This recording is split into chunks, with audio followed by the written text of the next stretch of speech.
So the business end of the UEFA Champions League is here. It's a round of 16 stage where we have some interesting mouth-watering clashes, between the top giants in Europe. And for England, they can boast of 6 teams already playing in the round of 16 stage. It's the most that any country has produced ever at the round of 16 stage of the UEFA Champions League. You have the likes of Chelsea, Liverpool, Manchester City, Tottenham Hotspurs, Newcastle and Arsenal all hoping that they can win this trophy and bring it back to England. Mind you, the defending champions PSG are also in contention to defend the title. Let's not forget that International, that's Inter Milan, they were finalists last season. They got booted by one of the most surprising packages at the UEFA or in the UEFA Champions League this season. We are talking about Norwegian side Bodø Glimt.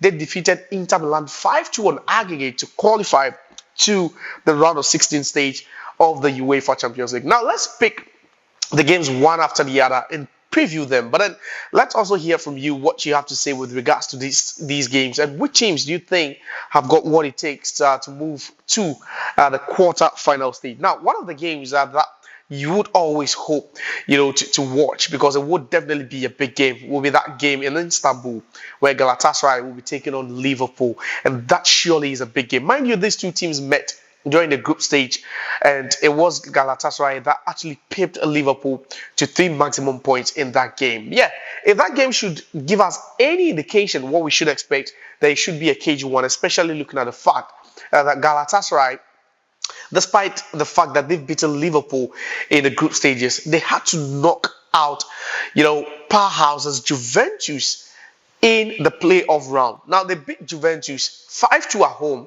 and then also when they traveled to the Allianz Stadium, it was a pulsating game that ended 3-2 after extra time, which meant that Galatasaray qualified 7-5 on aggregate, and they're coming up against the Liverpool side, that were also pretty awesome throughout the tournament. It's always a big game, especially looking at the fact that Galatasaray at home are a very, very strong side. For Liverpool, domestically, it doesn't really look good for them, because not long ago they lost to Wolves in the Premier League. A shocking result that actually came by surprise. No one saw Wolverhampton Wanderers, bottom place Wolverhampton Wanderers, beating Liverpool. So it was quite surprising for everyone. But this is the UEFA Champions League, a competition that Liverpool, has won 6 times, the most in England, or the team with the most UEFA Champions League trophies in England. So definitely there's a pedigree there. But they come up against a side, that are also conquering the Turkish league, and they'll be hoping that Victor Osimhen will be able to lead the lines for them. Something that you can't really say for Liverpool, because in recent times we've not seen Mo Salah, firing the likes of Cody Gakpo, and the rest, have really gone missing as far as scoring is concerned. Their most dangerous player, this season has been Dominic Szoboszlai, who's been scoring from set pieces, with so much ease. So it should really be a cagey one, talking about Galatasaray and Liverpool. Now, to the New Balance Arena in Bergamo, it will be Atalanta also taking on Bayern Munich. That should be a cracking game, a big game. Bayern Munich are one of the favorites to win the UEFA Champions League this season, according to the pundits and then also the bookmakers. But any team that goes to Atalanta do not really find it easy. Atalanta were in the playoff round, and mind you, they beat a Bundesliga side to get to the round of 16. That was Borussia Dortmund. Borussia Dortmund kindly are ranked second behind Bayern Munich. So for Atalanta, after dispatching the second place team in the Bundesliga, they'll be hoping that it can take care of the team that's placed first in the Bundesliga. And coming up against a team like Bayern Munich doesn't really come easy. But you're looking at Atalanta and how good they've played at home in recent times, and you always favor them, to at least get a result against Bayern Munich. I wouldn't be surprised if Atalanta should get at least a draw against Bayern Munich.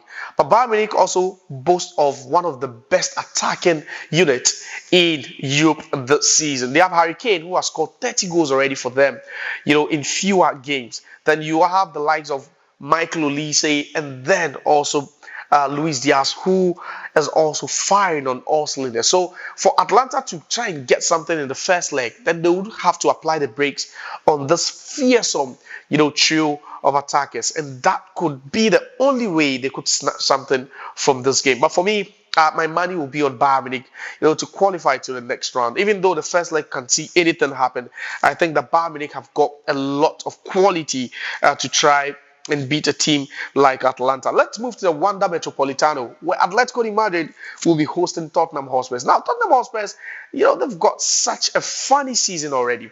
They qualified automatically to the round of 16 in the UEFA Champions League. But guess where they lie in the domestic league? In the bottom 6. That's where they lie currently. Things are not really going on well for Tottenham Hotspur. And, this is one of the games that people, everyone, myself, have been looking forward to. That's the kind of game you really want to enjoy.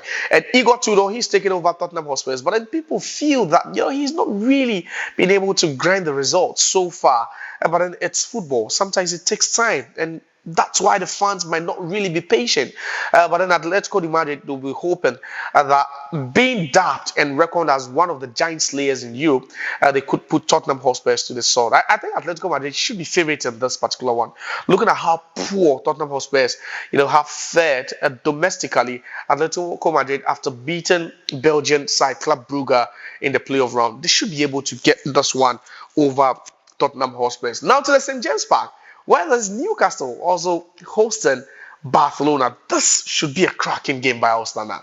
Now, mind you that on match day 1 in the UEFA Champions League, Barcelona were at this grounds taking on Newcastle. There was Marcus Rashford's brace that actually separated the two sides because they won by 2-1. Even though Anthony Gordon managed to pull one back, it wasn't enough for Newcastle to at least even get a draw in that game. So you look at that game between Newcastle and Barcelona, and you say to yourself, this is a classic UEFA Champions League game. Now for Barcelona, they have a commanding 4-point gap or lead in the Spanish La Liga, but that's not where their worry is. Last season in the UEFA Champions League, they got very, very close, so close that it took one extra time goal from Inter Milan to knock them out 7-6 on aggregate. And this time you're thinking that they've done all their corrections, they've gone to the drawing board and they've been able to rectify things. Now, reports we are picking up is that Marcus Rashford could sign permanently, after wavering some bonuses at Manchester United, and he's hoping that he could make an impact. Let's not forget that Pedri is also back. The likes of Lamine Yamal and Koa, or in the Rafinha, all in there, hoping to play their part. It should be a very, very tough game. Newcastle United beat Manchester United in midweek in the Premier League by 2-1, despite the fact that they had to play larger part of that game with 10 men. That's an interesting result that any team that is able to grind such a result will go into a game against Barcelona hoping that they could win. It's an interesting game. I don't know which team to go for, but I think I'm really, really going to enjoy that one. Now to the Bay Arena, where your Bayer Leverkusen also hosted the best side from the group stages of the UEFA Champions League, Arsenal. Since the format of the UEFA Champions League was changed, no team actually has won 8 out of 8 games. Arsenal became the very first and last team to do it. Liverpool won 7 out of 8 in the first season that we saw the UEFA Champions League move to this new complex format. But then for Arsenal, they won every single game they played, and they are favourites by a mile to walk away with a UEFA Champions League trophy, something they've never done before. And Arsenal fans, will be buzzing should Arsenal go on and win this. But then standing in their way now is Bayer Leverkusen, and a trip to the Bay Arena doesn't really come easy. It's always difficult when teams go to the Bay Arena to take on Bayer Leverkusen. But for Arsenal, they also managed to get a win against Brighton, and the weekend game wasn't all that bad for them. And you'll be hoping that Bayer Leverkusen shouldn't really be a worry for them, looking at the fact that everyone is tipping the Gunners to go on and win the UEFA Champions League this season. Now let's go to Paris, where at the Parc des Princes will be Paris Saint-Germain, the defending champions, also hosting Chelsea. Now there's some, bad blood between these two teams. Let's not forget that last year in July, in New York, it was Chelsea that beat PSG woefully, prevented PSG from lifting the coveted FIFA Club World Cup trophy, and also prevented them from being the first club ever to win 6 trophies in a year. So interestingly, this could be revenge for Paris Saint-Germain and that their coach Luis Enrique. But let's not forget that PSG, similarly to last season, they struggled throughout the group stages of the UEFA Champions League. It took them a win in the playoff against a Ligue 1 side. This season, they had to beat another Ligue 1 side in Monaco. But then you ask, are Chelsea really the team to stop Paris Saint-Germain. Yeah, Paris Saint-Germain, they've had problems of their own in the Ligue 1, but then this is the UEFA Champions League where the big boys come to play.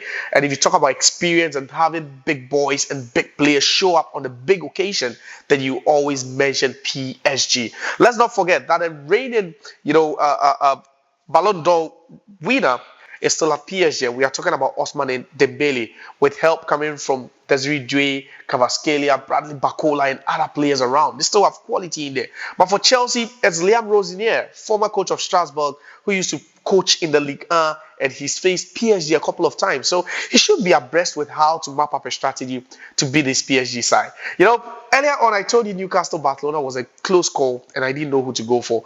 But I tell you what, this is another game that's so close that it's so difficult to call. But based on experience and the fact that PSG are hoping to defend the title, then I'll put my money on Paris Saint-Germain to qualify ahead of Chelsea. If you're a Chelsea fan, don't get angry, don't get bitter about this. It's just the fact that PSG are just the better side so far. Now, Bodø Glimt, one of the surprise packages, the dark horses, if we should put it, also coming up against Sporting Lisbon. It's a game where you would always give Bodø Glimt a chance to qualify. Looking at the teams they've beaten, so far in the UEFA Champions League, the likes of Manchester City, the likes of Atletico de Madrid, these are powerhouses in the UEFA Champions League. And for a side, as small as Bodø Glimt, to surprise all these teams tells you that Sporting Lisbon would need to be very, very careful so that they don't stumble and fall. They are coming up against the side that beat Inter Milan 5-2 on aggregate to qualify to the round of 16. And they become the very first side in the last 30 years from Norway to qualify to the round of 16 of the UEFA Champions League. Interesting, isn't it? But then they come up against, a Sporting Lisbon side that's also buzzing domestically in the Portuguese league. I don't know. Looking at the teams that Bodø Glimt has beaten in recent times, I'm just, compelled to say that, yeah, they could go on and win this one. But if you're coming up against a team like Sporting Lisbon, it's always going to be very, very difficult. A tall order for any team at all. But yeah, I'm confident. I'll go for Bodø Glimt to win that particular one in their game against Sporting CP. Now let's move to Madrid, where there's a big game coming up at the Estadio Santiago de Bernabeu. It's Real Madrid against Manchester City. Now, this fixture also made history, becoming the first fixture in the history of the UEFA Champions League to be played in 5 consecutive seasons in the knockout stages. Yes, so this is the 5th time in the last 5 seasons that these two teams are going to meet. And it's always a split decision. But, you look at Real Madrid and the fact that they have Alvaro Arbeloa in the dugout for them, as compared to Pep Guardiola, who is still struggling, in the Premier League. But then we know Pep Guardiola and what he can do, that tactical news, that quality he has, and that tactical acumen as a head coach. It's always going to be difficult for Real Madrid. Yeah, Real Madrid are losing grip as far as the La Liga title is concerned. And coming up against the Manchester City side, that's also second behind Arsenal in the Premier League, would always be difficult. But what's going to play the key role here? Now, Kylian Mbappe is not really fit. He's not been declared fit for this game. Perhaps maybe he could pass a late fitness test, and make the squad. But you would always question how fit he would be and the impact he could give in this particular game. For Manchester City, they're also struggling, with Erling Haaland. Even though he's fit, he's also not getting the goals for them.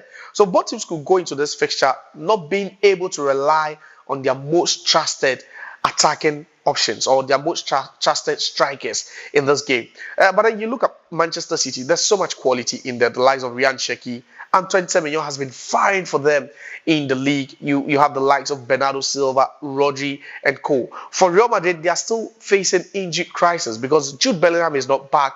They have a couple of players who are also facing some spells on the sideline. So it should be an interesting game. 15-time champions of the UEFA Champions League up against one-time winners of the competition. You'd always bet that history will laugh at Real Madrid. But in this form we are talking about, and with form, I doubt that Real Madrid will be able to topple Manchester City. So these are the games coming up. First leg games in the UEFA Champions League round of 16 stage. Let's also hear from you in the comment section. Where are you watching from and which teams are you supporting or even favoring to make it to the quarterfinals?